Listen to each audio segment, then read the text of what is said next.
Hey guys, welcome back to Whiskey on the West Coast. My name is Matt, and today we're going to be talking about tasting and reviewing GlenAllachie 10-year-old Cask Strength Batch 5 Single Malt Scotch Whisky.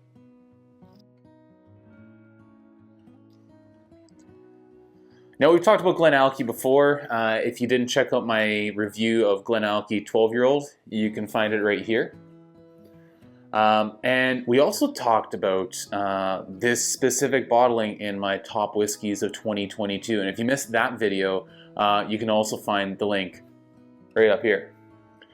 Okay, not to beat a dead horse, but GlenAllachie's doing some fantastic stuff. They're putting out some great liquid. I don't want to get too much into the background of the whiskey because, again, we've covered that in the GlenAllachie 12. What you need to know is Billy Walker, formerly of GlenDronach, he's doing at GlenAllachie what he did at GlenDronach, where he's re-racked all the old casks. He's put them into new casks, things that he's sourced, whether it be Rioja casks, sherry casks, various different types of interesting wine finishes. And he's gone about blending and vatting his whiskey, and he's doing a great job.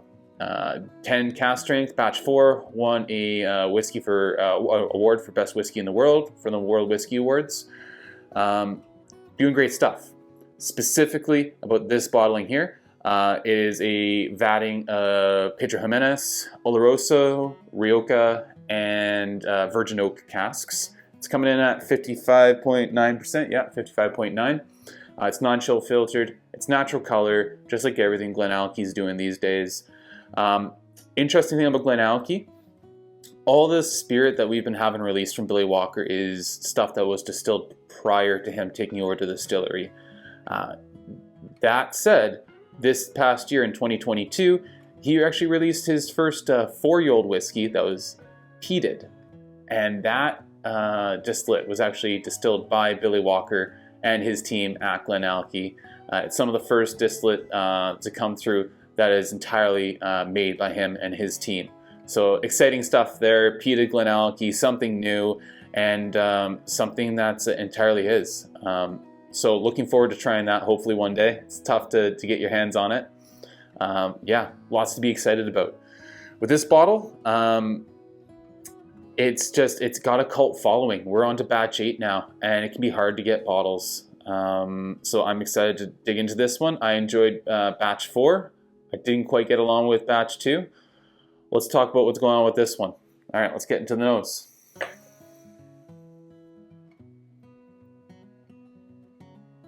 So it's a very rich and dense nose. Like a rich chocolate,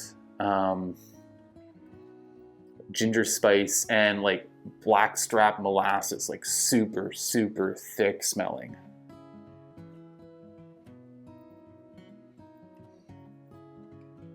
Like a fig spread. Yeah, it's sticky, it's syrupy. That's got to be at least some of the influence of the Pedro Jimenez casks. And smell kind of reminds me of like a butter tart. You can pick up on the oak, definitely on the dark fruits for sure.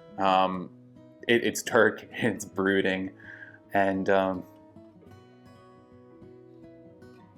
for sure, what I find in a lot of GlenAllachie's, like this orange note coming through, orange citrus, maybe even some orange peel too, a bit of bitterness there.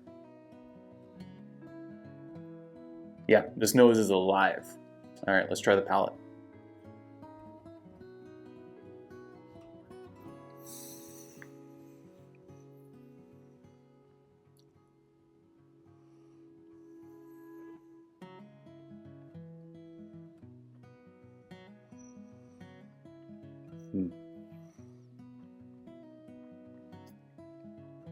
Yeah, it's rich, it's round, there's not a lot of heat for 55.9%. It's actually, again, very rounded, no sharp edges, nothing jagged. There is a good amount of spicing there, a little bit of like chili pepper spice, so the ABV might be showing up in that way. But again, like a dark chocolate, a bit of bitterness too, which is why I'm going with a dark chocolate. I'm guessing that's coming from the oak coming through the virgin oak casks, maybe. Dried fruits, raisins, prunes, plums, a lot of the stuff we expect from an Oloroso sherry cask. Some baking spices. I can't put my finger on what. I want to go towards a nutmeg, but I don't want to pull something out of the air that's not right. Take another sip here. The nose is really inviting, which is why I went to go take a sip. I'm like, I have to smell this again. It's just instant gratification on that nose. It's just so rich. And there's this caramelization, this like toasted oak vanilla note, which I'm guessing is coming again from those virgin oak casks. So that would make sense to me with the charring that happened there. All right, back to the palate.